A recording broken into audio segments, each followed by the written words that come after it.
ఓం శాంతి. ఈరోజు 18/7/2022.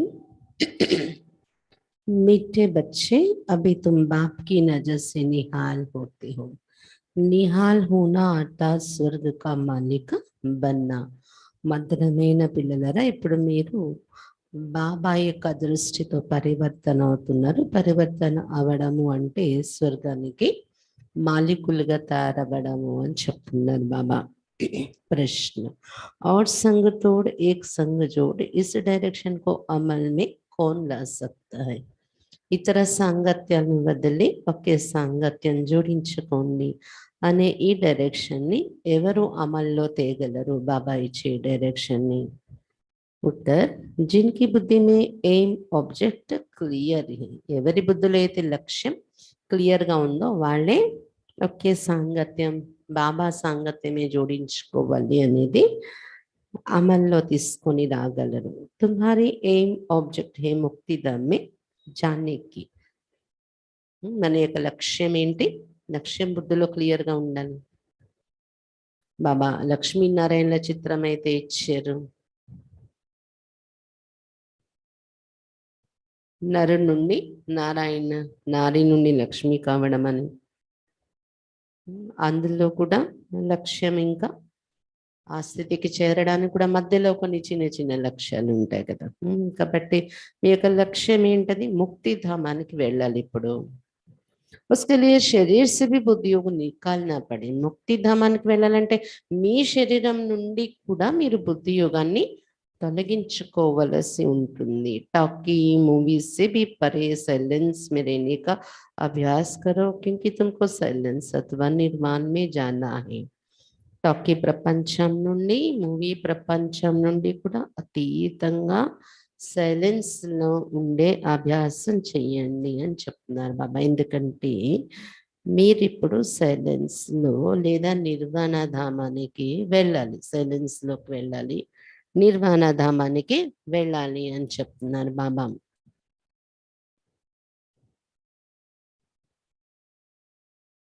గీత్ ఈ రోజు పాట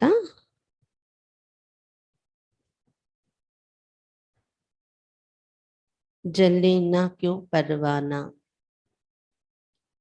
దీప పురుగులు ఎందుకు బలి కావటం లేదు అని పాట. ఓం శాంతి. बच्चे जानते हम किसकी नजर के सामने बैठे हैं? तुम अपने पारलौकिक परमपिता परमात्मा की नजर के सामने बैठे हो. పిల్లలు తెలుసుకున్నారు కదా, ఎవరి దృష్టి ఎదురుగా కూర్చున్నాము? పారలౌకిక పరంపిత పరమాత్మ దృష్టి మన ఎదురుగా దొరుకుతుంది. तुम जानते इस बाबा की नजर के सामने आने से हम 21 जन्म స్వర్గ का वर्षा पाते हैं. మీరు ఇప్పుడు తెలుసుకున్నారు కదా, బాబా ఎదురుగా రావటం వలన 21 జన్మల వారసత్వం మనం పొందుతున్నాము.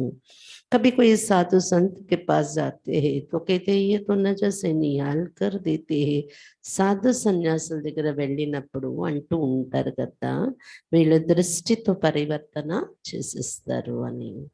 अब नजर से निहाल का अर्थ तो तुम बच्चों के सिवा कोई समझ नहीं सकते. దృష్టితో పరివర్తన అంటే అర్థం ఏంటి? ఇది పిల్లలు మీరు తప్ప ఇంకెవరికి తెలియదు. నజర్ కే సామ్నే అబ్ తుమ్ బైఠే హో. బాబా దృష్టి ఏంటనేది ఇప్పుడు మీరు తీసుకుంటున్నారు కదా. భగవంతుని దృష్టి ఎదురుగా కూర్చున్నారు. బాప్ కి నజర్ మే బచ్చే, బచ్చోं की नजर में బాప్ హే. బాబా దృష్టిలో పిల్లలు మనం ఉన్నాము, పిల్లలు మన దృష్టిలో బాబా ఉన్నారు. ఇప్పుడు बच्चे निहाल होते हैं बाप की नजर से, बाप से ही वर्षा मिलता है. పిల్లలు మన బాబా దృష్టితో పరివర్తన అయిపోతూ ఉన్నాం కదా. बाबा నుండి వారసత్వం లభిస్తుంది. तुम हो बेहद के बच्चे, तुम नजर के सामने बैठे हो. అనంతమైన పిల్లలు మనము, బాబా దృష్టి ఎదురుగా కూర్చున్న మనము. बराबर 2 अक्षर सुन रहे हो, मुझे निरंतर याद करो तो तुम निहाल हो जाएंगे, अर्थात स्वर्ग के मालिक बन जाएंगे. బాబా కళ్ళ ఎదురుగా కూర్చున్న మనం, బాబా దృష్టి మన మీద ఉంది. 2 మాటలు కూడా రోజు వింటున్నాం బాబా నోటి నుండి. నన్ను ఒక్కడిని నిరంతరము జ్ఞాపకం చేసుకుంటూ ఉంటే మీరు పరివర్తన అయిపోతారు, తరించిపోతారు అంటే స్వర్గానికి మాలికులుగా అయిపోతారు అని చెప్తున్నారు బాబా. बराबर सेकंड में नजर से निहाल कर मुक्ति और जीवन मुक्ति दे देते हैं। నిజంగా సెకండ్ లో దృష్టితో పరివర్తన చేసేసి ముక్తి జీవన్ ముక్తి ఇచ్చేస్తున్నారు బాబా మనకు. ఓ హే నిరాకార్ పరంపిత పరమాత్మ. ఎవరు ఎవరు దృష్టి మన మీద ఉంది? निराकारुడు परमपिता परमात्मा करो। जानते हैं ये हमारे बच्चे आकर बने जिनको पक्का निश्चय है कि हम परमपिता परमात्मा के संतान हैं, वो जरूर स्वर्ग के मालिक बनेंगे। బాబా చెప్తున్నారు వాళ్ళకి తెలుసు మేము బాబా పిల్లలుగా తయారయ్యాము అని పక్కా నిశ్చయము ఉంటుంది. ఎవరికైతే పరంపిత పరమాత్మ సంతానం నేను అనే నిశ్చయం కూడా లోపల నుండి పక్కగా ఉంటుందో తప్పకుండా స్వర్గానికి మాలికులుగా తయారవుతారు అని చెప్తున్నారు బాబా. नजर से निहाल भी होना है और स्वर्ग के मालिक भी बनना है। स्वर्ग में బాద్షాహి దృష్టితో పరివర్తన కూడా కావాలి, స్వర్గానికి మాలికులుగా కూడా తయారవ్వాలి. స్వర్గంలో రాజ్యం ఉంటుంది మనకు. यहाँ सब नरक के मालिक है अर्थात नरक के निवासी, उसमें भी नंबरवार पद ఇక్కడ అందరూ నరకానికి మాలికులు, నరక నివాసి అయి ఉన్నారు. అందులో కూడా మళ్ళీ నంబర్వార్ పదవులు ఉన్నాయి నరకంలో కూడా. बलबीर राजा ही नहीं परंतु वो भी दिल में समझते हैं कि हम जयपुर के मालिक थे, लिखते भी हैं महाराजा ऑफ जयपुर, महाराजा ऑफ पटियाला कहने में तो आता है ना. భలే ఇప్పుడు రాజ్యము అనేది అయితే లేదు, కానీ పదవులు ఇక్కడ ఇక్కడ అనుకుంటారు కదా, ఒకప్పుడు రాజ పరివారం వీళ్ళు అని, మేము జైపూర్ మహారాజులమండి అని, అలాగే మేము పటియాల మహారాజులమండి అని చెప్పుకునే వాళ్ళు అయితే ఉన్నారు కదా ఇప్పుడు కూడా. वो खुद भी जीते उनकी वंशावली भी जीती है. వాళ్ళు స్వయం కూడా జీవించి ఉన్న వాళ్ళు ఉన్నారు, ఒకరు అప్పట్లో రాజాగా ఉన్నవాళ్ళు. ఇంకా కొంతమంది వాళ్ళు డైరెక్ట్ రాజాగా ఉన్నవాళ్ళు లేకపోయినా వాళ్ళ వంశము జీవించి ఉన్నారు. అభిబోబి ప్రజామే ఆగయే, వాళ్ళు కూడా ప్రజల లిస్టులోకి వచ్చారు అనుకోండి, రాజవంశము ఉన్నా కానీ. अब तुम जानते हो हम श्रीमत पर फिर से दैवी स्वराज स्थापन कर रहे हैं. ఇప్పుడు మీరు తెలుసుకున్నారు కదా, మనం శ్రీమతం పై నడుస్తూ మరలా దైవీ స్వరాజ్య స్థాపన చేస్తున్నాము. बाप ने समझाई यही भारत पावन था, अब पतित बन पड़ा है, तुमको अब तीसरा नेत्र मिला है. బాబా చెప్తున్నారు ఇదే భారతదేశం పావనంగా ఉండేది పతితంగా అయిపోయింది, ఇప్పుడు మీకు ఈ విషయాలన్నింటి యొక్క జ్ఞానం దొరికింది, మూడో నేత్రం లభించింది. ఆత్మ जानती कि अभी हम एक परम पिता परमात्मा को याद करते और उनसे ही वर्षा मिलता है. ఆత్మ ఇప్పుడు తెలుసుకుంది కదా, ఒక పరం పిత పరమాత్మని నేను జ్ఞాపకం చేసుకుంటాను. ఎందుకు? అతని నుండి వారసత్వం దొరుకుతుంది నాకు అని మన ఆత్మకు అర్థమైంది కదా. భగవాన్ వాచ్ भी है कि मुझे याद करो और संग तोड़ो. భగవాన్ వాచ కూడా ఇదే చెప్తున్నారు, నన్ను జ్ఞాపకం చేసుకోండి, ఇతర సాంగత్యాలన్నీ విడిచిపెట్టండి. अपने शरीर से भी तोड़ो अशरीरी बनो. మీ శరీరంతో సంబంధాన్ని కూడా మీరు వదులుకోండి. అంటే ఏంటి? శరీరంలో ఉంటున్నాము కానీ డిటాచ్గా ఉంటూనే శరీరాన్ని నడిపిస్తున్నాము. అశరీరిగా తయారవ్వండి. దానికోసం టోటల్ లైఫ్లో జీవిస్తూ శరీరాన్ని మెయింటైన్ చేస్తున్నాం కానీ బాడీ కాన్షియస్ ఉండట్లేదు, దైహిక భ్రాంతిలో లేము. అలా ఉంటే యోగంలో కూర్చున్నప్పుడు కూడా శరీరాన్ని మరచి బాబా దగ్గరికి వెళ్ళగలం, అది అశరీరి కావడం అంటారు. పहले तुम అశరీరి ఆయి థీ, ఆత్మయే సబ్ అశరీరి హోతీ హై. అశరీరి స్థితిలోనే వచ్చేది మీరు పరంధామం నుండి కదా. मूल वतन में अशरीरी होने कारण आवाज नहीं होता, इसलिए उनको निर्वाण धाम कहा जाता है. మూలవతనంలో అశరీరి స్థితిలో ఉంటాం మనము. అక్కడ ఏ ధ్వని ఉండదు, కేవలం ఆత్మ బిందువు ఉన్నప్పుడు ఏం ధ్వని ఉంటది చెప్పండి? కనీసం సంకల్పాలు కూడా నడవు అక్కడ కదా. ఆత్మలో మనసు అనేది ఉంది అక్కడ కూడా, కానీ సంకల్పాలు చెయ్యరు. అంత సైలెన్స్ గా పడి ఉంటుంది ఆత్మ. దానిని निर्वाण धाम అని చెప్పారు. అందుకే सूक्ष्मवतन में मूवी होती है, बाकी मूवी और टॉकी मूवी और సైలెన్స్. సూక్ష్మ లోకంలో మూవీ, పరంధామంలో మూలవతనంలో ఏంటి అది నిర్వాణధామం, నిర్వాణి సైలెన్స్. దానికన్నా కింద సూక్ష్మ లోకంలోకి వస్తే మూవీ భాష ఉంటుంది అక్కడ. టాకీ, మూవీ మరియు సైలెన్స్, 3 లోకాలు ఉన్నాయి. ఇక్కడ మనం ఉన్నది టాకీ, सूक्ष्म लोकल मूवी, और पैन उन्नति साइलेंस. आगे मूवी नाटक भी थे, अब टॉकी बन गए हैं. पूर्व मूवी नाटकालु ఉండేవి, ఇప్పుడు టాకీ నాటకాలు వచ్చేసాయి. సినిమాలు కూడా టాకీ వచ్చాయి. तुम बच्चों को साइलेंस सिखलाई जाती है. तुम अपने स्वधर्म में टिको, घर को याद करो, टॉप छोड़ना है, बुनबुन भी नहीं करनी है. अंदर में राम राम कहते हैं. अब बाप कहते बच्चे ये भी छोड़ो. బాబా చెప్తున్నారు, ఇప్పుడు పిల్లలు మీకు సైలెన్స్ అనేది ఇక్కడ నేర్పిస్తున్నారు బాబా. ఎలా? మీ స్వధర్మంలో మీరు ఉండండి. బాబాను ఇంటిని జ్ఞాపకం చేసుకోండి. పరంధామంలో వెళ్ళిపోయి అక్కడున్న సైలెన్స్ స్థితిని అనుభవం చేస్తూ మన స్వధర్మంలో మనం ఉండడము సైలెన్స్ స్థితి కదా. మాటల్ని వదలండి, ఎంత వీలుంటే అంత మాటల నుండి దూరం కండి. రామ రామ రామ రామ రామ రామ లేకపోతే శివ శివ బాబా బాబా అది కూడా అవసరం లేదు, ధ్వని ఇక్కడ అని చెప్తున్నారు బాబా. తుమ్కు వాణి సే పరే జానా హై, యహా రేతే టాకీ और మూవీ సే పరే జానా హై. ఇక్కడ ఉన్నాము, శరీరంలో మనము కూర్చున్నాము శరీరంతో, కానీ ఇక్కడ ఉంటూ కూడా బుద్ధితో ఎలా ఉండాలి? ధ్వని నుండి అతీతంగా టాకీ మూవీ ప్రపంచానికి వెళ్ళిపోవాలి. ये एम ऑब्जेक्ट बुद्धि में क्लियर है कि हमको मुक्ति धाम जाना है. కాబట్టి ఈ లక్ష్యము మీ బుద్ధిలో క్లియర్ గా ఉంది కదా, ముక్తి ధామానికి వెళ్ళిపోవాలి మేము అని. बाबा मुक्ति जीवन मुक्ति देते हैं. पहले आत्मा ये सभी साइलेंस में जाती, फिर नारी को अपना अपना पार्ट बजाने आना है. बाबा మనకు ముక్తి జీవన్ ముక్తి ఇస్తున్నారు. మొట్టమొదట ఆత్మల అందరూ కూడా సైలెన్స్ లోకి వెళ్తారు ముక్తిలోకి.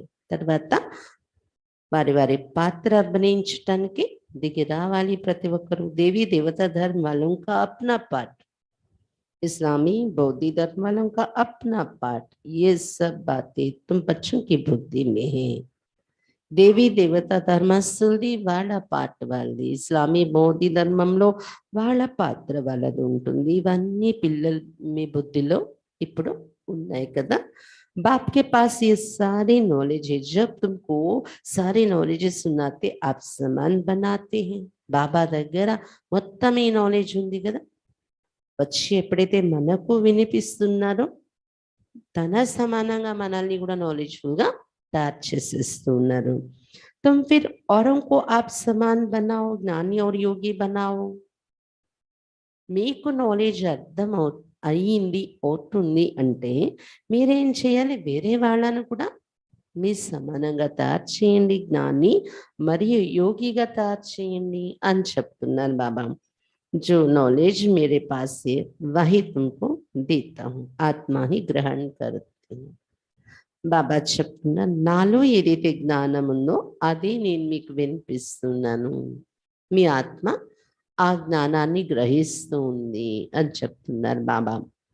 नंबर बार पुरुषार्थ अनुसार नॉलेजफुल बन जाती है. कोई तो पूरी नॉलेजफुल बन जाती, कोई कम पुरुषार्थ से इतनी नॉलेजफुल नहीं बनते हैं. బాబా వినిపిస్తున్నారు తన సమానంగా మనల్ని తయారు చేయటానికి ఆత్మ గ్రహిస్తుంది బాబా నుండి జ్ఞానం రోజు వింటూ, కానీ ఆ గ్రహించటంలో నంబర్ వార్ పురుషార్థం అయిపోతున్నారు అని చెప్తున్నారు బాబా. కొంతమంది పూర్తిగా బాబా ఏది ఆశిస్తున్నారు, ఏ భావనతో చెప్తున్నారో ఫుల్గా నాలెడ్జ్ఫుల్ అయిపోతున్నారు, గ్రహిస్తున్నారు.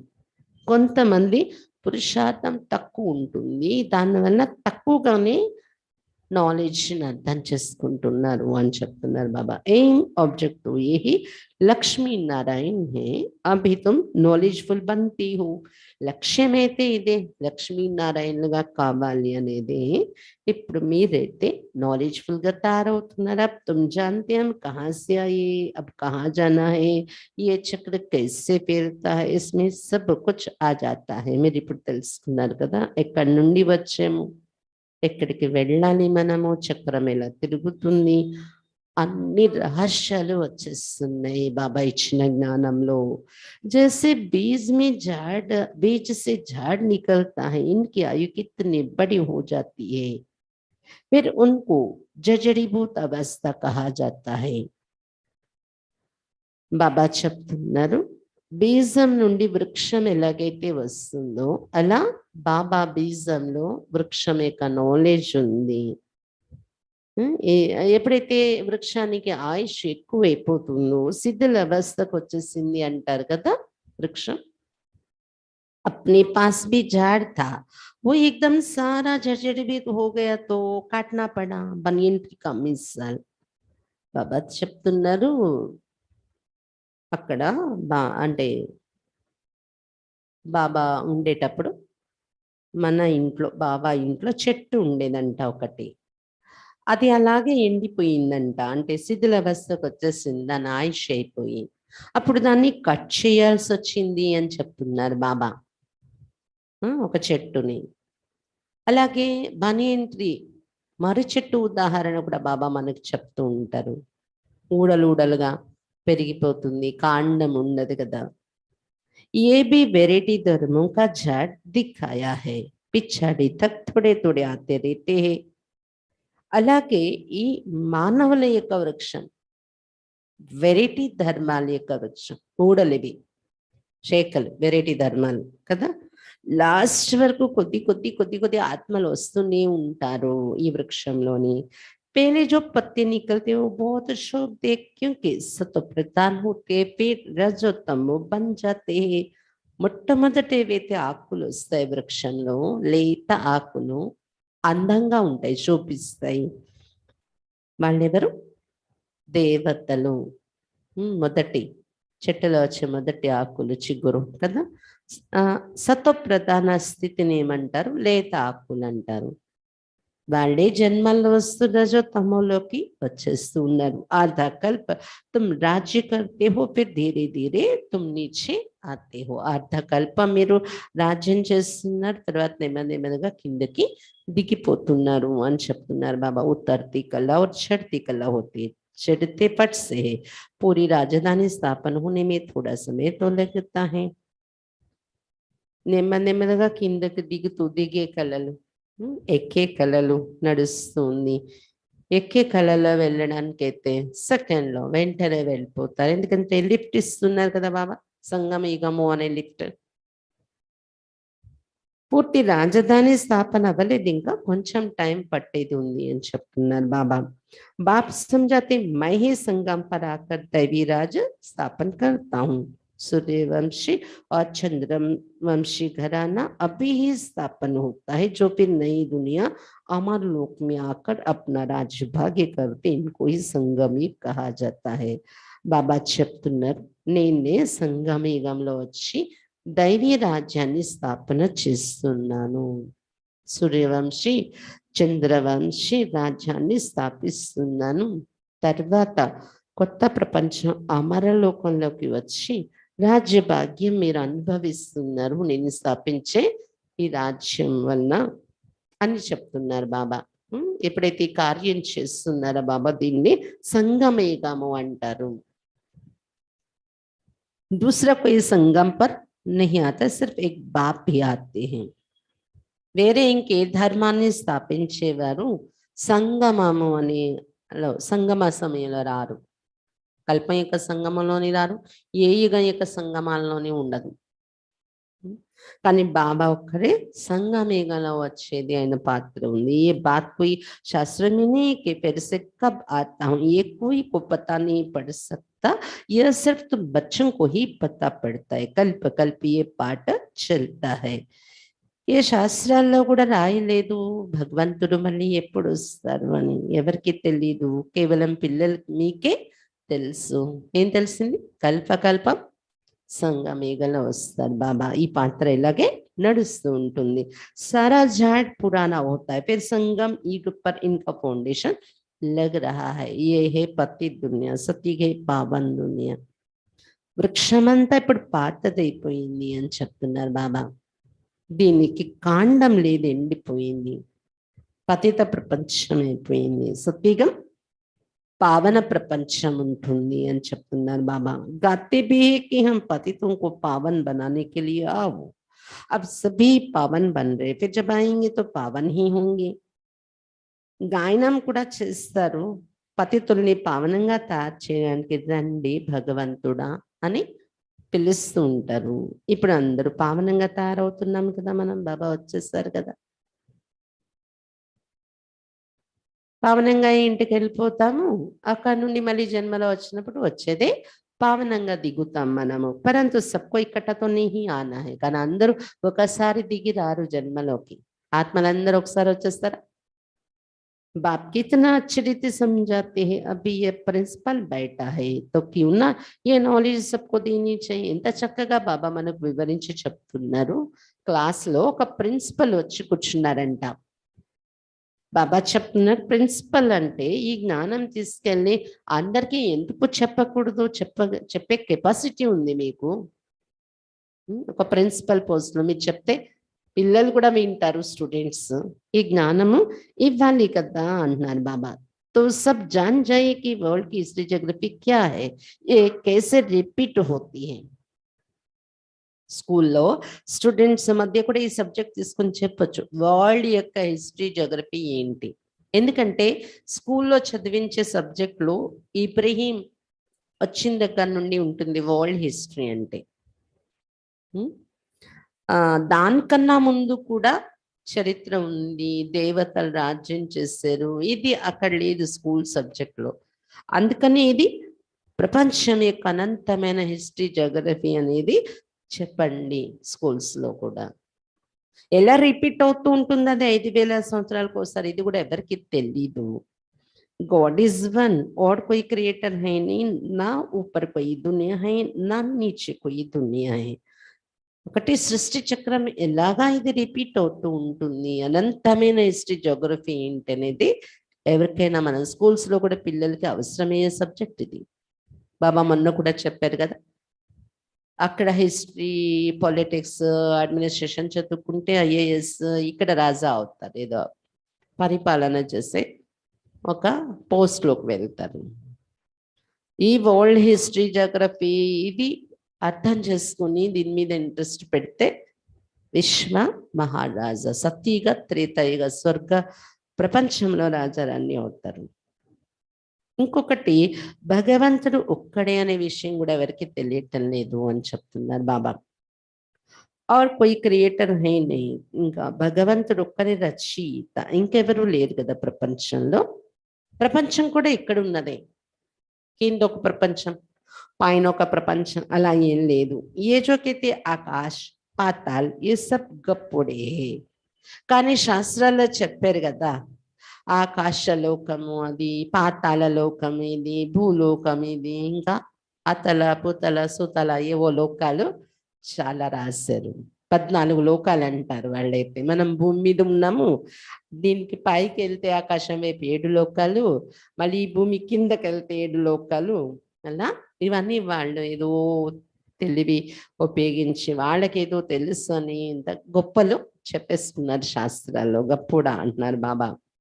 समझते स्टार्स के ऊपर भी दुनिया है, परंतु वहाँ किसी की राजधानी नहीं है. बाबा प्रिंसिपल बच्चे को भी कहते कि जो अच्छे स्टूडेंट्स है उनको ये हिस्ट्री ज्योग्राफी समझाओ. गवर्नमेंट को भी अप्रोच करो, बड़े बड़े ऑफिस ऑफिसर्स को समझाओ, परंतु बड़ी युक्ति से समझाना है कि सती में आदि सनातन देवी देवता धर्म की राजधानी थी। उन्होंने ये राज्य कैसे प्राप्त किया? అయితే ఈ లోకాలెన్ని ఉన్నాయని శాస్త్రాల్లో గ్రంథాల్లో రాసి ఉన్నాయి కదా. పైన 7 లోకాలు, కింద 7 లోకాలు, అతల ఉతల సుతల పాతాళ ఇవన్నీ ఇవి విని ఉండడం వల్లనే సైన్స్ ద్వారా వాళ్ళు ప్రయోగాలు చేస్తున్నారు. ఆ లోకాలు ఎక్కడో ఉన్నాయేమో, స్టార్స్‌లో ప్రపంచం ఉందేమో అని గ్రహాల వరకు వెళ్ళి వస్తున్నారు అని చెప్తున్నారు బాబా. కానీ అక్కడేమి ఏ గ్రహాల్లో ఎక్కడ ఏ రాజ్యం అనేది లేదు, నడవలేదు చరిత్రలో అక్కడ కూడా రాజ్యం. ప్రిన్సిపల్ ఎవరైతే అన్నయ్య వచ్చారు బాబా ఎదురుగా, బాబా చెప్తున్నారు ఈ ప్రిన్సిపల్ బచ్చా మంచి స్టూడెంట్స్ ఎవరైతే ఉంటారో వాళ్ళ స్కూల్లో చెప్పితే వినేవాళ్ళు, అర్థం చేసుకునేవాళ్ళు, అలాంటి స్టూడెంట్స్ని కూర్చోపెట్టి ఈ హిస్టరీ జోగ్రఫీ వినిపించవచ్చు. గవర్నమెంట్ కూడా అప్రోచ్ కావచ్చు, మీరు లెటర్ పెట్టచ్చు, ఇలా ఇలా సబ్జెక్ట్ ఉంది మా దగ్గర, మీరు అవకాశం ఇస్తే చెప్తాము అని. పెద్ద పెద్ద ఆఫీసర్స్ కూడా చెప్పండి అన్నారు. परंतु बड़ी युक्ति से समझाने कि सत्युग में आदि सनातन देवी देवता धर्म की రాజధాని थी. కానీ చాలా యుక్తిగా చెప్పాలి ఎవరికైనా. మనం సత్యుగంలో आदि सनातन देवी देवतల యొక్క రాజధాని ఉండేది అని. उन्होंने ये राज्य कैसे प्राप्त किया? शास्त्रों में दिखाई देवताओं और दैत्यों की लड़ाई लगी, फिर देवताओं ने जीत लिया. అయితే దేవతల రాజ్యం వాళ్ళు ఎలా పొందేరు? శాస్త్రాలు ఏం చూపించారు? యుద్ధం చేసి గెలిచారు. దేవతలకి రాక్షసులకి యుద్ధం జరిగింది, దేవతలు గెలవడం వల్ల వాళ్ళ రాజ్యం తయారైంది అని అలా రాసేసారు వాళ్ళు. महाभारत की लड़ाई एक ही लगती, उसके बाद फिर कोई लड़ाई लगी ही नहीं. దేవతలు ప్రాక్టికల్ గా ఉన్నప్పుడు సతీగం త్రేతయుగంలో ఏ యుద్ధాలు జరగలేదు. దేవతలు రాక్షసులు యుద్ధం చేసింది అని అనుకున్న, కౌరవులు పాండవుల యుద్ధము అనుకున్న మహాభారత యుద్ధము, అది మనం సంగమ యుగంలో మాయను జయించే యుద్ధం చేస్తున్నాం కదా, వికారాలను జయించే యుద్ధం అదే. దీంతోనే మాయను గెలవడం వలన మన రాజధాని తయారవుతుంది. దాని తర్వాత ఇంకే యుద్ధాలు ఉండవు వాళ్ళ రాజ్యంలోని. बाप कहते स्कूलों में बच्चों को ये नॉलेज दो. సత్యయుగ త్రేతయుగ రాజ్యం ఏంటి, ఎవరు పరిపాలిస్తున్నారు, వాళ్ళు ఎలా పొందేరా రాజ్యం, దానికి ముందు సంగమ యుగంలో అసలు వాళ్ళు చేసిన యుద్ధం ఏంటి, దాన్ని శాస్త్రాల్లో ఎలా కథలుగా మార్చి రాశారు, మళ్ళీ ఇప్పుడు ఆ మాయను జయిస్తే మళ్ళీ రాజ్యాన్ని స్థాపించగలము. ఆ దేవత రాజ్యం వచ్చేసాక మళ్ళీ హింసా యుద్ధాలు 2 యుగాల వరకు ఉండవు. ఇవన్నీ స్కూల్లో పిల్లలకు కూడా జ్ఞానం చెప్పండి అని చెప్తున్నారు బాబా. कोई इन्वेंशन निकलती है तो पहले राजा को दिखाते, फिर उन वरवृद्धि को पाते हैं. ఏదైనా కొత్త ప్రయోగము తయారు చేసినప్పుడు మొట్టమొదట రాజాకు చూపిస్తారు తీసుకెళ్ళి, ఆ తర్వాత అది ప్రజల మధ్య వృద్ధిలోకి వస్తుంది. ये आत्मा को सृष्टि चक्र के आदि मध्य अंत का ज्ञान मिलता है, जिससे किस जन्मों के लिए चक्रवर्ती राजा बनती है. इकड़ैते ఆత్మకు మనకు సృష్టి చక్ర యొక్క ఆది మధ్య అంతే జ్ఞానం లభిస్తుంది. దీని ద్వారా 21 జన్మల వరకు చక్రవర్తి రాజాగా తయారైపోతున్నాం మనము అని చెప్తున్నారు బాబా. తుమ్హారే మే భీ బహుత్ जो पढ़े लिखे नहीं है, बाबा कहते बहुत अच्छा. బాబాకు పిల్లలైన వారిలో కూడా చాలా మంది జ్ఞానము విని నడుస్తున్నారు, కానీ చదువులేని పిల్లలు ఉన్నారు. బాబా చెప్తున్నారు చాలా మంచిది చదువులేని పిల్లలతో నాకు అంటున్నారు బాబా. ఎందుకని? बहुत पढ़े लिखे भी थे परंतु ये इम्तिहान पास नहीं कर सके. బాబా దగ్గర చాలా బాగా చదువుకొని రాసుకొని పదవిలో ఉన్నవాళ్ళు, మంచి తెలివితేటలు ఉన్నవాళ్ళు కూడా ఎంతో మంది పిల్లలు అయ్యారు, కానీ నిలబడలేకపోయారు. ఇక్కడ పరీక్ష పాస్ అవ్వలేకపోయారు. అందుకే బాబా ఏమంటారు, ఆ పాస్ అయ్యేది ఇంకా ముందు వెనుక ఆలోచించకుండా బాబా ఏది చెప్పారు అదేనే పట్టుకుని నడవగలిగారు చదువులేనోళ్ళే. చదువున్నోళ్ళకి తెలివి ఎక్కువ ఉంటది కదా, చాలా ఎక్కువ ఆలోచిస్తారు. ఒక్కసారి బలి అవ్వరు బాబా మీద. यहाँ तो सेकंड की बात है। सतयुग में लक्ष्मी नारायण का राज्य था, त्रेता में राम सीता का राज्य शुरू होता है, आधा काल के बाद भक्ति मार्ग शुरू होता है, धक्के खाने पड़ते। ఇక్కడ సెకండ్ యొక్క విషయము ఈ జ్ఞానం అర్థం చేసుకోవడానికి నడవడానికి చదువుతో పని లేదు. బాబా చెప్తున్నారు సత్యుగంలో లక్ష్మీనారాయణ రాజ్యం ఉండేది, త్రేతాలో సీతారాముల రాజ్యం ప్రారంభమైంది, అర్ధకల్పం అలా గడిచింది. దాని తర్వాత భక్తి మార్గం ప్రారంభమైంది. భక్తి మార్గం అంటే ఏమైంది? దెబ్బలు తినడం మొదలు పెట్టారు. ఈ గుడిలో వెళ్ళాలా, ఆ గుడిలో వెళ్ళాలా, ఎక్కడ మాకు ప్రాప్తి దొరుకుతుంది అని వెతకటం. मनुष्य कहते भी है ओ गॉड फादर, तो जरूर उनसे हेवन का वर्षा मिलना चाहिए. ఓ పరం పిత అని పిలుస్తారు మానవులు. అంటే తప్పకుండా అతని నుండి స్వర్గ వారసత్వం దొరుకుతుంది కదా. मनुष्य जब मरता है पूछा जाता है कहाँ गया, कहते स्वर्ग सीधारा. वो समझते आसमान में स्वर्ग है, कितने बेसमझ बन गई, ये है ही कांटों का जंगल, भारतीय फूलों का बगीचा है, अब तुम फ्लावर बन रहे हो. మనుషులు చనిపోతారు, మీరు వాళ్ళు ఎక్కడికి వెళ్ళారు అని అడగండి, స్వర్గస్థులు అయ్యారు అంటారు. అంటే మనుషుల ఆలోచన ఏంటి? ఆకాశంలో స్వర్గం ఉంది, ఈ చనిపోతున్న వాళ్ళు అక్కడికి వెళ్ళిపోతున్నారు అని అనుకుంటున్నారు. ఎంత తెలివి తక్కువతనం అది. ఆకాశం మీద స్వర్గం ఉందా ఏంటి? ఇక్కడే ఉండేది, మనమే దాన్ని నరకంగా మార్చాం. ఇప్పుడు మళ్ళీ బాబా ఏం చెప్తున్నారు? బాబా సెకండ్లో అలాగా చూమంత్రంలాగా స్వర్గంగా మార్చేయాలంటే మార్చేయగలరు కదా. భగవంతుడు అంటే ఇంకేంటి. కానీ మన కారణంగా నరకం అయింది కాబట్టి మన చేతులతోనే మళ్ళీ స్వర్గంగా తయారు చేయాలి. ఎందుకంటే బాబా ఒకవేళ సెకండ్లో చూమంత్రంలాగా దీన్ని స్వర్గంగా మార్చేస్తే ఆయన రాజయ్య కూర్చోవాలి. కానీ డ్రామాలో అతని పాత్ర లేదు కదా. అందుకు ఎవరు నరకాన్ని మార్చడానికి కారకులయ్యారో వాళ్ళని పట్టుకొని ఇప్పుడు నేను ప్రాసెస్ చెప్తాను, మీరు అది చెయ్యండి, నేను డైరెక్షన్ ఇస్తూ ఉంటాను, ఇది ఒక రోజు స్వర్గంగా మారిపోద్ది.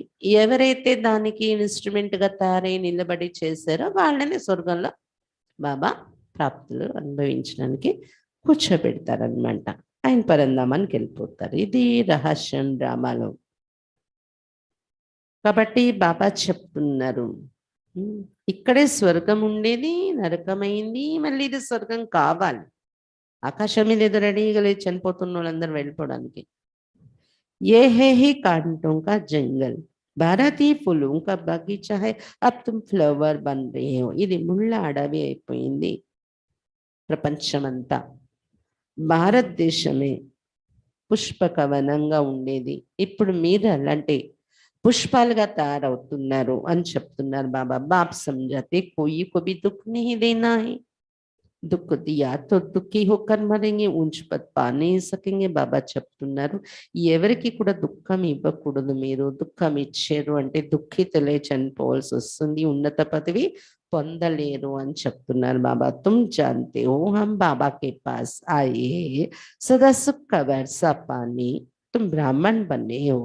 మీరు ఇప్పుడు తెలుసుకున్నారు కదా, బాబా దగ్గర సదా సుఖం యొక్క వారసత్వం పొందటానికి వచ్చాము, బ్రాహ్మణులుగా తయారయ్యాం. బ్రాహ్మణ్ सबसे ऊंच गाए जाते हैं, బ్రాహ్మణోं की నిశాని ही छोटी. బ్రాహ్మణుల్ని ఎప్పుడు కూడా ఉన్నతమైన వారని అంటారు. బ్రాహ్మణుల గుర్తే పిల్లక చూపిస్తారు. అచ్చా బ్రహ్మ కా బాప్ కౌన్, वो है నిరాకార శివ. బ్రహ్మకు తండ్రి ఎవరు? అతడు నిరాకారుడు, శివుడు. शिव बाबा और प्रजापिता ब्रह्मा है साकार. अब शिव बाबा की निशानी क्या रखे? शिव बाबा ఒకరు నిరాకారుడు, ఆయన తర్వాత ప్రజాపిత బ్రహ్మ సాకారంగా పిత అయ్యారు మనకు. శివ బాబా యొక్క చిహ్నం ఏం చూపిస్తే అవుతుంది? परम पिता परमात्मा तो स्टार है, परंतु ना जाने कारण बड़ा लिंग बना देते हैं. ఏం చూపించాలి? ఆయన గుర్తుగా ఏం పెట్టుకోవాలి మనం? అర్థం కాక ఆ స్టార్ని ఎలా చూపించాలో అర్థం కాక పెద్ద లింగాన్ని తయారు చేసుకున్నారు ప్రతిమ. బిందీకి పూజ కైసే కరే, లేదంటే బిందు పెడితే పూజ ఎలా చేస్తారు చెప్పండి?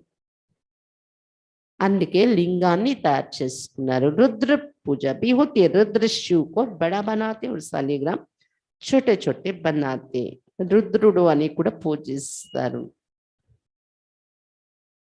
రుద్రుడు అంటే శివుడు పెద్ద లింగాన్ని తయారు చేస్తారు। శాలిగ్రామాలు చిన్న చిన్నవి తయారు చేస్తారు। कहते भी है प्रकृति के बीच में स्टार है, आत्मा का भी साक्षात्कार होता है। जैसे आकाश में तारा टूटता है तो सारा सफेद हो जाता है, वैसे आत्मा भी बिंदी है। ప్రకృతి మధ్య ఒక నక్షత్రము అని చెప్తారు ఆత్మ కోసం। సాక్షాత్కారం కూడా కొంతమందికి జరుగుతుంది। ఎలాగైతే ఆకాశంలో ఉన్న చుక్కలు కింద పడతాయి కదా, తెల్లగా అయిపోతుంది, అలాగా అది తెల్లగా ఒక తోకలాగా తయారై కిందకి పడుతూ ఉంటది కదా। అలా ఆత్మ కూడా ఒక బిందు आकर इतने बड़े शरीर में प्रवेश करती, फिर कितना काम करती। ఇంత చిన్న బిందు ఆత్మ ఒక ప్రకాశము, అది శరీరంలో వచ్చి ప్రవేశిస్తుంది, ఇంత పెద్ద శరీరాన్ని తీసుకుంటుంది, మళ్ళీ ఎంత పని చేస్తుంది శరీరంతో। आत्मा इतनी छोटी जब शरीर से निकल जाती तो फिर शरीर कोई काम नहीं कर सकता। ఇంత చిన్నది ఆత్మ, అది వెళ్ళిపోయిందంటే శరీరం ఇంత పెద్దది ఉన్నా ఏమి పని చేయలేదు। कहेंगे मर गया, చనిపోయారు అంటారు, డెడ్ అంటారు ఇంకా వాళ్ళని। एक शरीर छोड़ दूसरा शरीर ले पाठ बजाते, फिर उसमें रोने की कोई दरकार ही नहीं। ఒక శరీరం వదిలి ఇంకో శరీరాన్ని తీసుకొని పాత్ర అభినయిస్తూ ఉంటుంది ఆత్మ। దీనిలో ఏడవలసిన అవసరమైతే లేదు కదా అని చెప్తున్నారు బాబా। परंतु जब ड्रामा को जाने तब ऐसे कहे, अब तुमको ये ज्ञान है कि हम ये पुराना शरीर छोड़ अपने निर्वाण धाम में जाएंगे।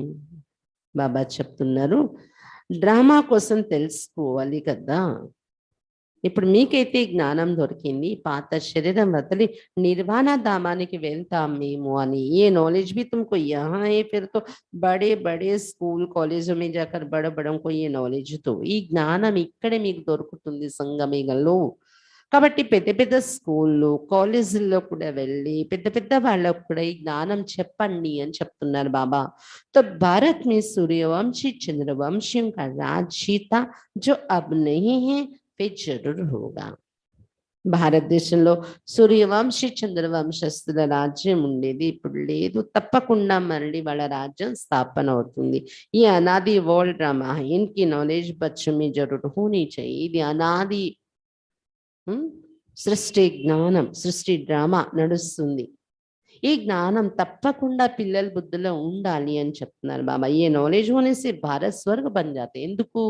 ఎందుకంటే ఈ జ్ఞానం మీ బుద్ధిలో ఎంతమంది బుద్ధిలోకి వెళ్తూ ఉంటుందో ఈ భారతదేశం స్వర్గంగా తయారవుతుంది జ్ఞానంతో। అవి నాలెడ్జ్ నీ తో భారత్ కంగాలే। ఈ జ్ఞానం అనేది మనుషుల్లో లేకపోవటం వల్ల భారతదేశం ఎలా అయిపోయింది? బికారి అయిపోయింది। फिर इस नॉलेज से भारत को स्वर्ग बनाते हैं। మళ్ళీ జ్ఞానం అందరికీ ఇవ్వడం వల్ల భారతదేశాన్ని స్వర్గంగా తయారు చేస్తున్నాం మనం। क्यों ना बच्चे भी ये नॉलेज लेकर हेवन के लायक बने, तुम भी बनो, इसको भी छोड़ना नहीं चाहिए। కాబట్టి పిల్లలు కూడా స్టూడెంట్స్ చిన్న పిల్లలు చదువుకుంటున్నారు, వాళ్ళు కూడా ఈ జ్ఞానం అర్థం చేసుకుని స్వర్గానికి యోగ్యులుగా ఎందుకు కాకూడదు చెప్పండి। కాబట్టి చెప్పండి, మీరు కూడా తయారవ్వండి, పిల్లలకు కూడా ఈ నాలెడ్జ్ వినిపించండి। ఈ సృష్టి ఏంటి, దీని చరిత్ర ఏంటనేది వాళ్ళకి తెలియాలి అని చెప్పండి। ఎవరిని కూడా విడిచిపెట్టకూడదు, మీరు అందరికీ ఈ జ్ఞానం వెళ్ళాలి భారతదేశం స్వర్గంగా తయారవ్వాలంటే అని చెప్తున్నారు బాబా। बाबा सर्विस की युक्तियां तो बहुत बताते, करना तो बच्चों का है, बच्चों को है, बाप तो नहीं जाएगा। बाबा सर्विस के యుక్తులు చాలా వినిపిస్తున్నారు మనకు, చేయాల్సిందైతే పిల్లలే చెయ్యాలి అని చెప్తున్నారు బాబా। బాబా అయితే చెయ్యరు కదా। अच्छा, मीठे मीठे सिक्के लदे बच्चों प्रति माता पिता बाप दादा का याद प्यार और गुड मॉर्निंग। रूहानी बाप की रूहानी बच्चों को नमस्ते। हम रूहानी बच्चों की रूहानी बाप दादा को याद प्यार गुड मॉर्निंग और नमस्ते बाबा, नमस्ते। धारणा के लिए मुख्य सार। फर्स्ट पॉइंट, अपने स्वधर्म में स्थित रहे, साइलेंस का अनुभव करना, क्योंकि अब वाणी से परिनिर्वाण धाम में जाने का समय है। తమ స్వధర్మంలో తాము స్థితులై ఉంటూ సైలెన్స్ యొక్క అనుభవం చేసుకోవాలి.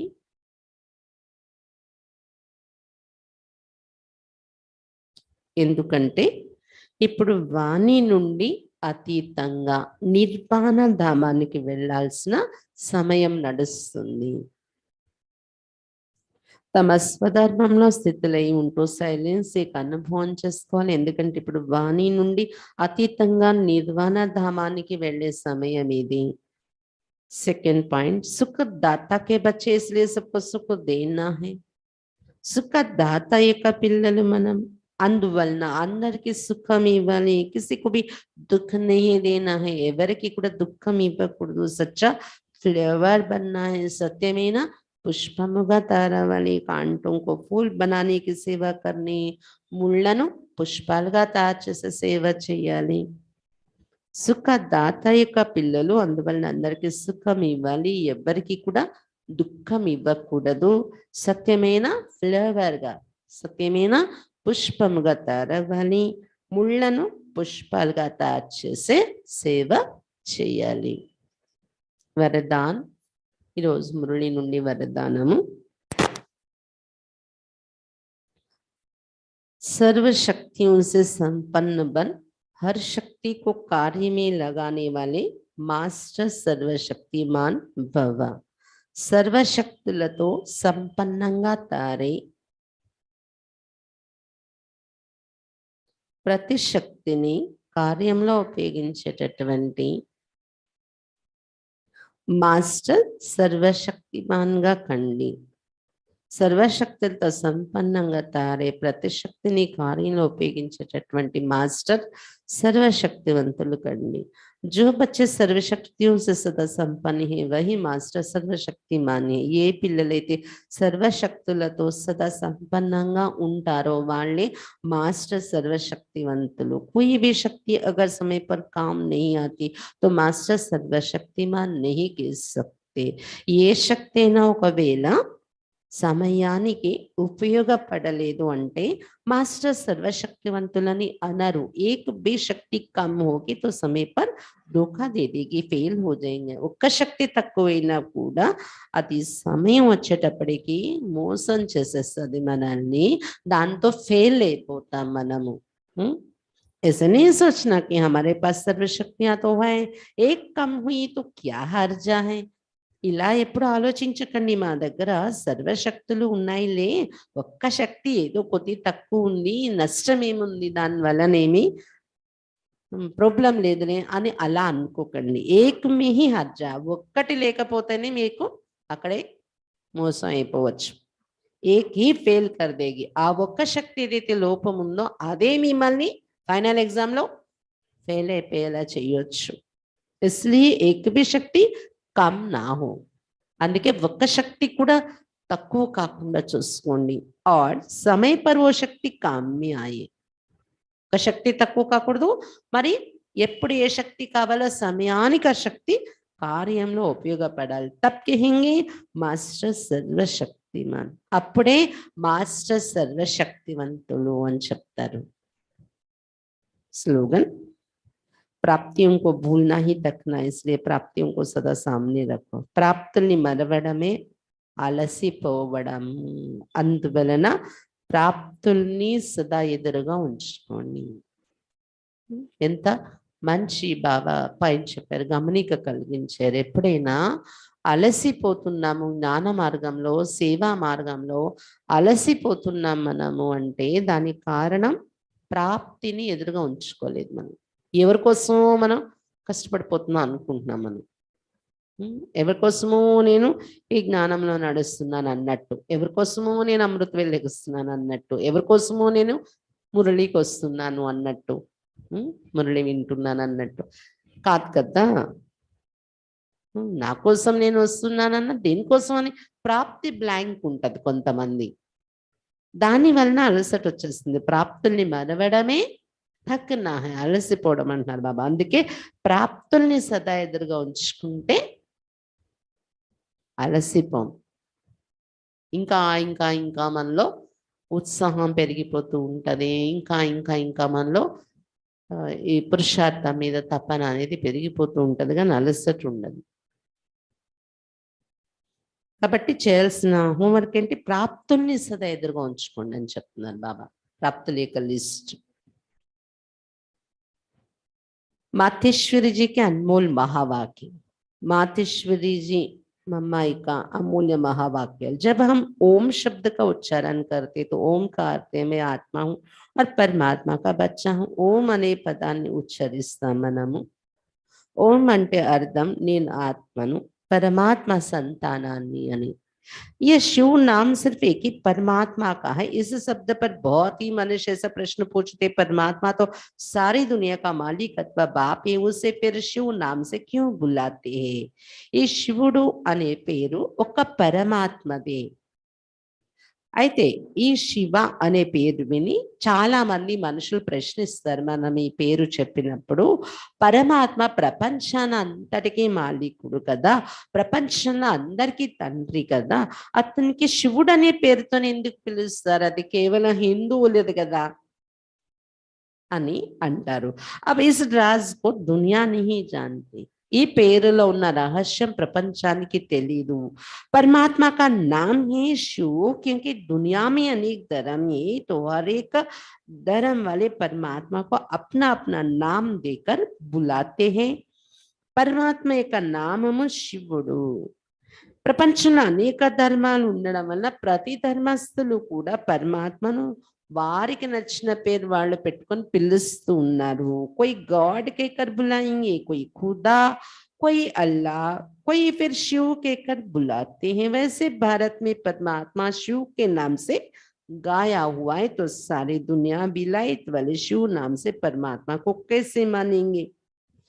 अब इस पर समझाया जाता है। वास्तव में परमात्मा का नाम शिव है, वो ज्योति स्वरूप है। उनकी यादगार प्रतिमा शिवलिंग रूप में पूजी जाती है। सो भी खास करके भारत में पूजा ज्यादा होती है, क्योंकि परमात्मा का जन्म भारत खंड में हुआ। బాబా చెప్తున్నారు, కొంతమంది గాడ్ అని పిలుస్తారు, అతనికి పేరు గాడ్ అని పెట్టి, కొంతమంది ఖుదా అని, కొంతమంది అల్లా అని అంటారు, కొంతమంది శివ అని అంటారు। భారతదేశంలో శివుడు అనే పరమాత్మకు ఈ పేరుతోనే గాయనం జరుగుతుంది। మొత్తం ప్రపంచమంతా శివుడు అనే పేరుతో పరమాత్మని ఎలా ఒప్పుకోగలరు, ఎలా ఒప్పుకుంటారు? దీనిపైన చెప్తున్నారు మమ్మ, వాస్తవానికి పరమాత్మ పేరైతే శివ అని అంటాం, ఎందుకంటే జ్యోతి స్వరూపుడు అతడు అని అర్థం కూడా వస్తుంది శివుడు అనే పేరులో। అతని యాదగార్ ప్రతిమ శివలింగం యొక్క రూపం తయారు చేసి పూజ చేస్తున్నారు। అది కూడా ప్రత్యేకంగా భారతదేశంలో ఎక్కువగా పూజిస్తారు శివలింగాన్ని, ఎందుకంటే పరమాత్మ యొక్క జన్మ భరత ఖండంలోనే జరిగింది। तो जरूर इस देश का ही नाम పడేగా, జరూర్ పరమాత్మ ఏకీ జగ ఆయేగా, తప్పకుండా భారతదేశ యొక్క పేరు తీసుకోవాల్సి వస్తుంది కదా।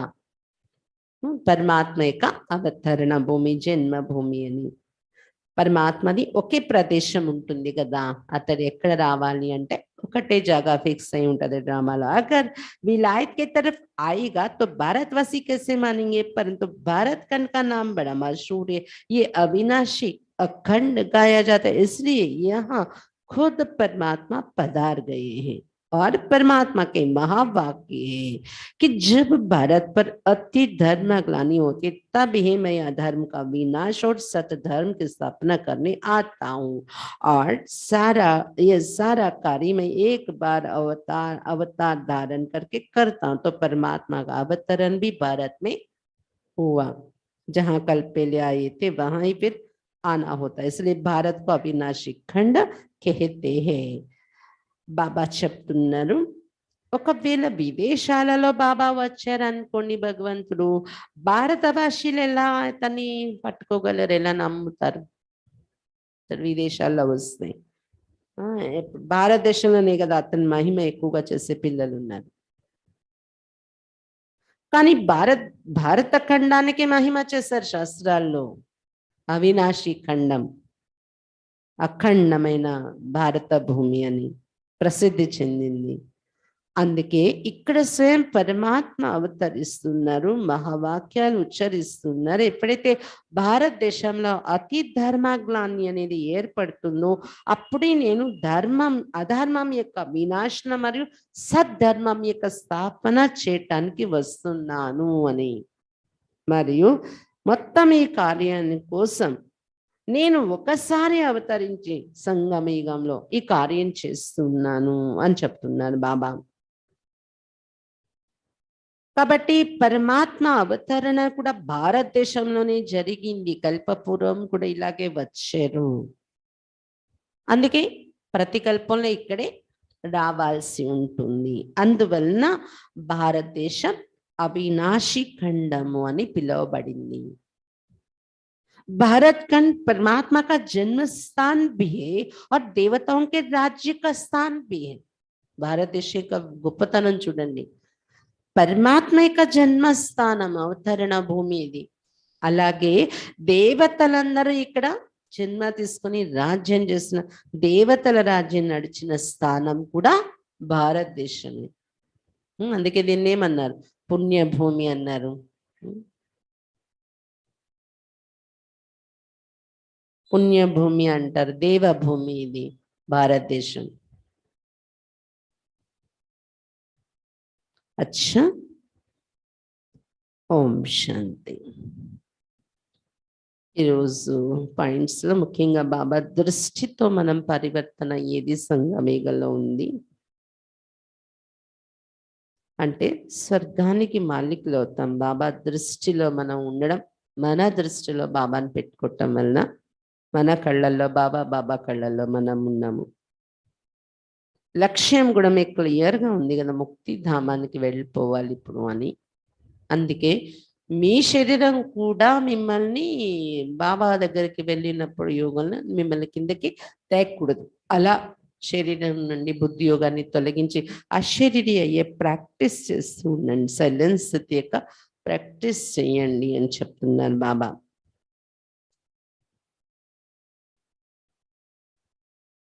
ఇంకా ఏం చెప్తున్నారు బాబా? స్వధర్మంలో ఉండండి. సైలెన్స్లో ఉండడము అంటే సుఖదాత పిల్లలు ఎవరికి దుఃఖం ఇవ్వకూడదు, సుఖమే ఇవ్వాలి. అప్పుడే వాళ్ళని ఫ్లవర్స్ అంటారు, పుష్పాలుగా అయ్యారు అంటారు. ముళ్ళంటే దుఃఖం ఇస్తాయి కదా, పూలంటే సుఖం ఇచ్చేవి. మనం అలా తయారవ్వాలి, సుఖం ఇచ్చేవారుగా. మరి ప్రపంచాన్ని కూడా ముళ్ళ నుండి పుష్పాలుగా తయారు చేసే సేవ చేయాలి చెప్తున్నారు బాబా.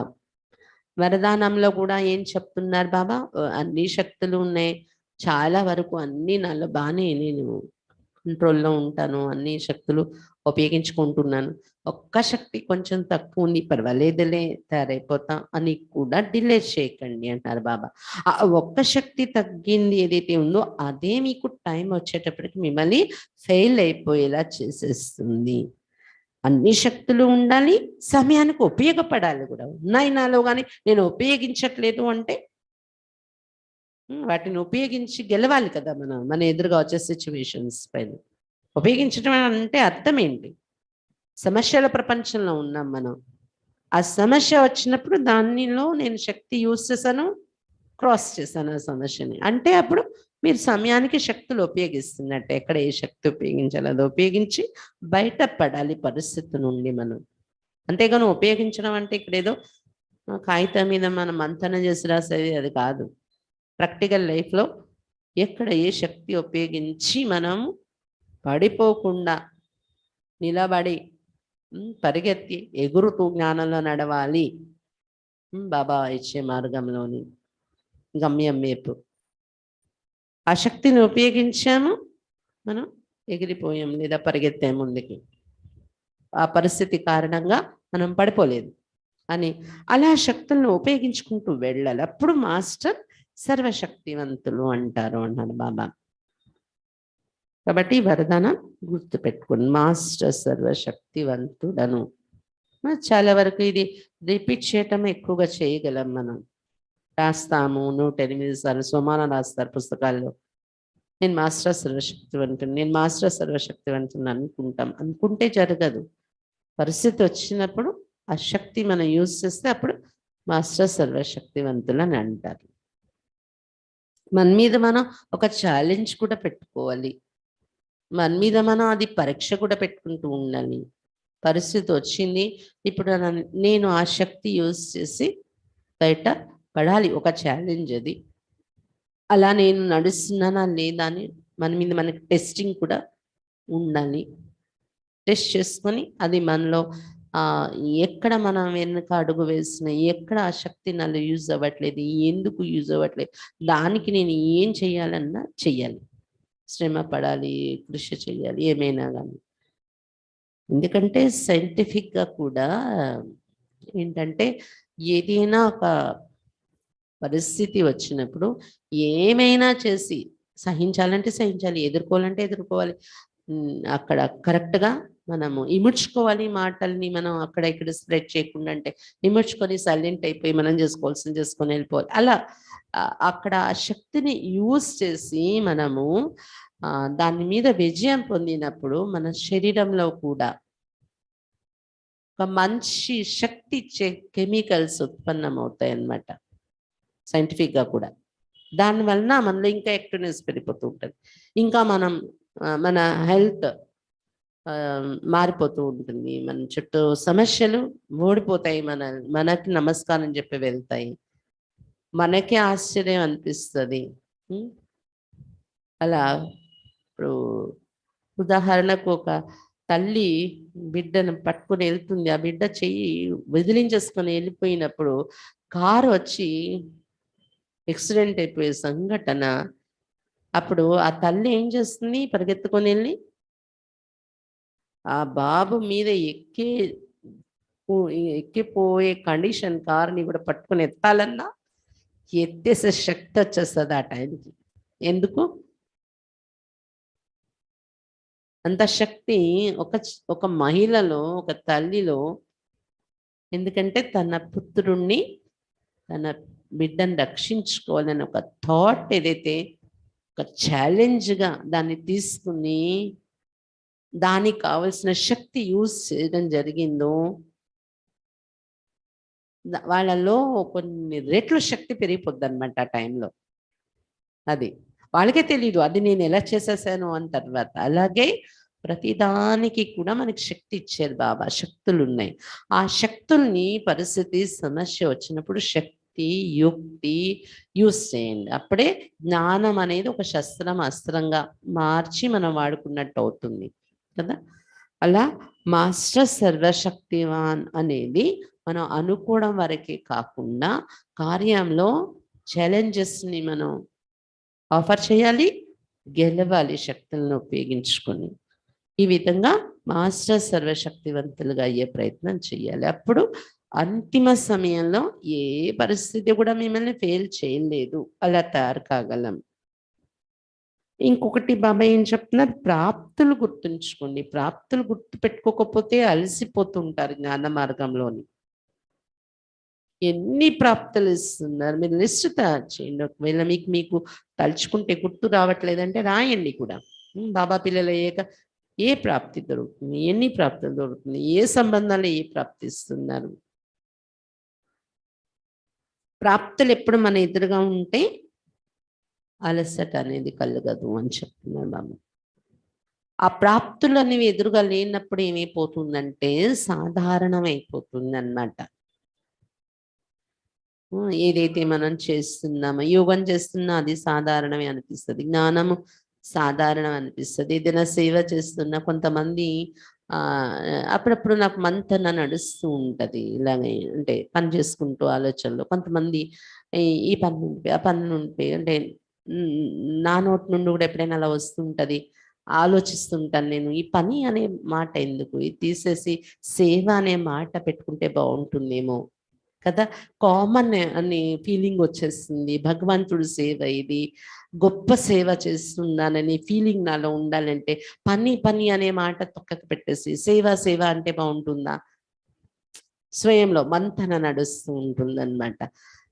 అంటే మనము ఇప్పుడు ఇంకా గృహస్థంలో ఉన్న వాళ్ళు సేవ చేస్తే అబ్బా సేవ చేస్తా ఆ పూటకు చాలా ఖుషి అయిపోతారు. ఎప్పుడు ఇక్కడే ఉండే వాళ్ళకి ఏంటంటే కామన్ అయిపోతుంది అది. ప్రాప్తి యొక్క విలువ తగ్గిపోతూ ఉంటది. అందుకు ఆలోచన నడుస్తూ ఉంటది నాకు. అప్పుడప్పుడు ఈ మధ్యనే కొంచెం అలా ఆలోచన. ఈ పని అనే మాట తీసేస్తే బావుంటదేమో. సేవ. సేవ అనేది మనం తెచ్చుకుంటూ ఉంటే భాగ్యం అనేది గూడా మన మైండ్‌లో వస్తుంది గదా! ఆ భాగ్యం అనేది మన ఎదురుగా ఉంటే ఎంత సేవైనా నడిచిపోతూ ఉంటది అని అది బాబా చెప్పేదేంటంటే ప్రాప్తులు సదా ఎదురుగా రావాలి మనకి. ఆ ప్రాప్తులు ఎదురుగా రావడానికి యుక్తులు మనం రచించుకోవాలి. హ్మ్. ఎలాగైతే నాకు కూడా మైండ్‌లో అది ఈ పని అనే మాట తీసేస్తానా, సేవ అనేది మొదలుపెట్టాలి నేను అని. అలా మనలో మనకి ఆ యుక్తులు తయారు చేసుకుంటూ కామన్ అయిపోతుందా నాకేమైనా? బాబా ఇచ్చే ప్రాప్తుల్ని నేను అంటే సిల్లీగా తీసుకోవట్లేదు గదా! తక్కువ అంచనా వేయట్లేదు గదా! ఎంత గొప్ప ప్రాప్తులున్నాయనేది గుర్తు ఉండేలాగా దానికి ఏమైనా యుక్తులు రచించుకొని మనం ప్రాప్తుల యొక్క స్మృతి తెచ్చుకుంటూ ఉంటే మనకి అలసట కలగదు అని చెప్తున్నారు బాబా. ఓం శాంతి. నిన్న కుమారులు బట్టి చాలా బాగా జరిగింది మంజునాథ్ అన్నయ్యతో. కుమారులు కూడా చాలా ఎంజాయ్ చేస్తారు. వాళ్ళ అనుభవాలు కూడా చెప్పారు. కాకపోతే తక్కువ టైం వాళ్ళకి ఇవ్వడం జరిగింది. ఇప్పుడు నెక్స్ట్ వచ్చే వారము కుమారీలు, పరివారం అన్నయ్యలు, అక్కలు, క్లాస్‌కొచ్చే వాళ్ళు మా అత్తలు, అన్నయ్యలు అందరూ అటెండ్ అవ్వచ్చు. శనివారం సాయంత్రం 5-8 వరకు రాత్రి. మళ్ళీ ఎవరి ఇళ్ళకి వాళ్ళు వెళ్ళిపోతారు. మళ్ళీ ఉదయం 3:30 నుండి 6 గంటల వరకు 6:30 అవుతుంది. మళ్ళీ 6:30కి అందరూ ఇళ్ళకెళ్ళిపోయి ఫ్రెష్ అయిపోయి 10 గంటలకి చేరుకోవాలి. 9:30 నుండి 10 ఆదివారం. ఇప్పుడొస్తున్న ఆదివారం. అంటే 23, 24 పడింది. మధ్యాహ్నం వరకు అన్నయ్య 1:30 వరకు క్లాస్ చేస్తారు. మళ్ళీ అందరికీ భోజనం ఉంటుంది. బ్రహ్మ భోజనము. అంటే ఆ రోజు ఒక అన్నయ్య స్పెషల్‌గా ఆఫర్ ఇచ్చారు బ్రహ్మ భోజనం కోసం. అందుకని బడా భోగి పెడదామా అనుకున్నా అంటే ఒక కారణంగా అది బ్రహ్మ భోజనం పెట్టాల్సి ఉంది ఆ రోజు మీ అందరికీ. కాబట్టి అది బ్రహ్మ భోజనం ఉంటుంది. అంటే స్టీల్ ప్లాంట్‌లో అప్పారావు అన్నయ్య, రామారావు అన్నయ్య వాళ్ళ మదర్ శరీరం విడిచిపెట్టారు ఈ మధ్య. ఆమె న్యూ కాలనీకి ఎక్కువగా క్లాస్‌కొచ్చేవారనమాట. రోజు రారు. వచ్చినప్పుడంతా ఇక్కడికే వచ్చేవారు. ఇక్కడ అక్కయ్యలతో క్లోజ్‌గా మూవ్ అయ్యేవారు. అందుకని ఇక్కడ ఆ రోజు బ్రహ్మ భోజనం పెట్టించాలి అక్కయ్య ఆత్మకు శాంతి కోసం అని. కాబట్టి ఆదివారం బ్రహ్మ భోజనాలు కూడా ఉంటాయి. మళ్ళీ సాయంత్రము 5 గంటల నుండి 7:30 వరకు, 8 వరకు, 7:30, 8 వరకు అన్నయ్య వెరైటీ యోగాలు చేయిస్తారు మనకి. వెరైటీ విషయాలు మనకి. ఇది ఒక అదృష్టం అనుకోవాలి అన్నమాట. ఎందుకంటే ఇలా మనము హాల్ తీసుకొని, లాడ్జ్ రూమ్‌లు తీసుకొని, డబ్బులు, ఆర్గనైజింగ్ చాలా ఎక్కువ ఇదవుతుంది. అలా కాకుండా కొద్దిగా ఇంటికెళ్ళి మళ్ళీ టైంకి రావడం అన్నా మీరు ప్రీ ప్లాన్ ముందుగానే అన్ని ప్లాన్ చేసుకొని అలా సెట్ చేసుకుంటే చాలా ఎక్కువ సబ్జెక్ట్, చాలా ఎక్కువ అనుభూతిని పొందగలరు. 4 టైంలు చెప్పారు అక్కయ్య. ఆదివారం 3 సార్లు, శనివారం ఒకసారి. అందులో ఏదో ఒక టైం వస్తాము అంటే అది కరెక్ట్ కాదు. అసలు ఇది అన్నీ చేంజ్ చేయబట్టి ఎక్కడికో తీసుకెళ్ళిపోయి ఒక రూమ్స్ ఇచ్చేసి మిమ్మల్ని ఉంచేసి చేస్తే ఇంకా బావుంటది. కానీ ఇలా చేయటం వల్ల కొంత ఖర్చు తగ్గుతుంది, శ్రమ తగ్గుతుంది, సేవాదారులు అని ఇలా మీకు కూడాను ఎక్కడికో ఇల్లు వదిలేసి దూరంగా ఎళ్ళాలి, ప్రయాణం చేసి అనేది కూడా లేదు. ఇక్కడిక్కడే ప్రయాణం అవుతుంది. కొద్దిగా శనివారం సాయంత్రం రావడం, ఆదివారం రాత్రి ఎళ్ళడం, మళ్ళీ ఆదివారం పొద్దున్న రావడము, మళ్ళీ ఎళ్ళడము. పని ఉన్నా గానీ ఇదే ఒక ధ్యాస పెట్టుకొని ఇది కంపల్సరీ.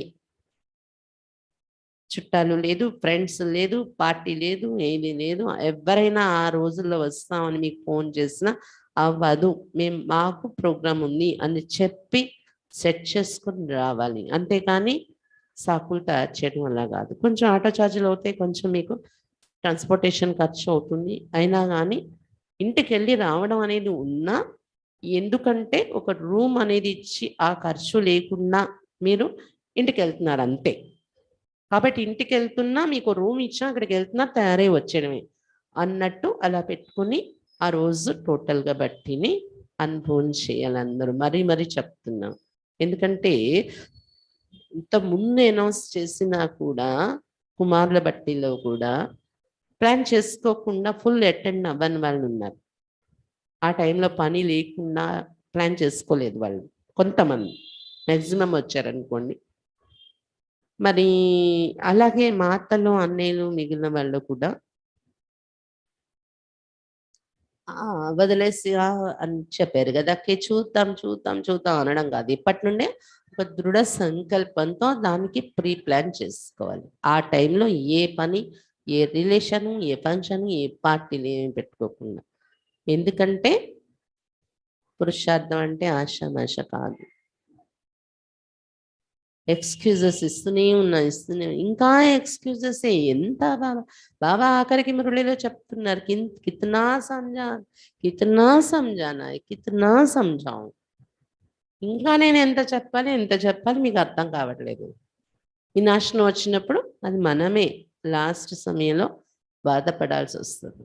అందుకే ఇలాంటి అవకాశాలు వచ్చినప్పుడు దీన్ని పూర్తిగా యూజ్ చేసుకోవడానికి ప్రయత్నించాలి. ఒక స్టూడెంట్ మనం, ఒక ఆర్మీ మనం, ఒక సైనికులు మనం. స్టూడెంట్ ఎలా ఉంటారు? ఇంటికి వెళ్ళి మళ్ళీ గంటలో వచ్చే స్కూల్ కంటే వచ్చేస్తారా రారా? స్టూడెంట్ అనుకోండి, యూనివర్సిటీ ఇది. ఒక ఆర్మీ సైనికులు ఎలా ఉంటారు? వస్తే వచ్చాను, లేస్తే వచ్చాను, లేకపోతే లేదు, వస్తే వచ్చాను, లేకపోతే లేదు. ఆ టైంకి ఫ్రెండ్స్ వచ్చారు, అందుకే ఉండిపోయి ఇంట్లో. ఏది ఏమైనా మిస్ కాకూడదు. వచ్చినా వాళ్ళకి చెప్పేసాను, సారీ ఈరోజు చాలా ఇంపార్టెంట్ ప్రోగ్రామ్ మాకు, ఇది వదులుకోవటానికి లేదని చెప్పండి. ఆ విధంగా ఈ బట్టిని అటెండ్ చేయాలి అన్నమాట అందరూ. మీకే ఉన్నతి జరుగుతుంది. అది మీరు అటెండ్ చేస్తే అక్కలకి లాభం అని కాదు, ఆ వచ్చే అన్నికి లాభం అని అసలు లేనే లేదు ఇందులో. అర్థమైందా లేదు? మీ ఆత్మ ఉన్నతి జరగడానికి రాబోయే పరిస్థితుల్లో ఈ ప్రపంచం ఒక పిచ్చి హాస్పిటల్ అవుతుంది. వేరేగా మెంటల్ హాస్పిటల్లోనే మెంటల్ వాళ్ళు ఉండరు. ప్రపంచం అంతా మెంటల్ హాస్పిటల్ అవుతుంది కొద్ది రోజుల్లోనే. మనము బాబా పిల్లలు హ్యాపీగా, హెల్దీగా, తేలికగా, డబల్ లైట్గా మనం ఉండాలి. అలాంటి సిచ్యువేషన్స్లో అంటే ఇలాంటి బట్టీలని యూజ్ చేసుకోవాలి. లేకపోతే మెంటల్ హాస్పిటల్లో మనము మెంటల్ పేషెంట్స్ అయిపడి ఉండాల్సి వస్తుంది రానున్న రోజుల్లో. అందుకని ఈ బట్టీని సీరియస్గా తీసుకొని ప్రతి ఒక్కరూ మీ దినచర్య ఎలా సెట్ చేసుకొని అటెండ్ అవ్వాలి.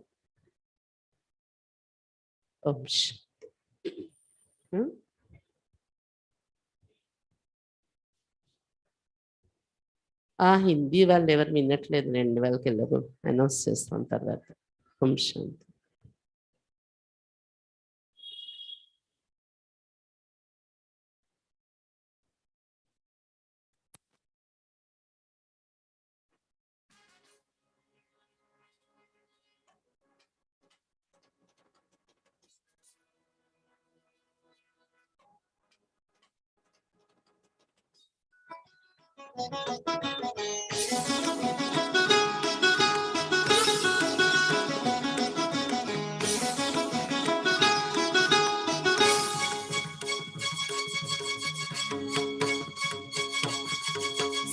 सर्वशक्तिमान की संतान हो तुम, सर्वशक्तिमान की संतान हो। कौन कहता है महज इंसान हो, सर्वशक्तिमान की संतान हो तुम, सर्वशक्तिमान की संतान हो।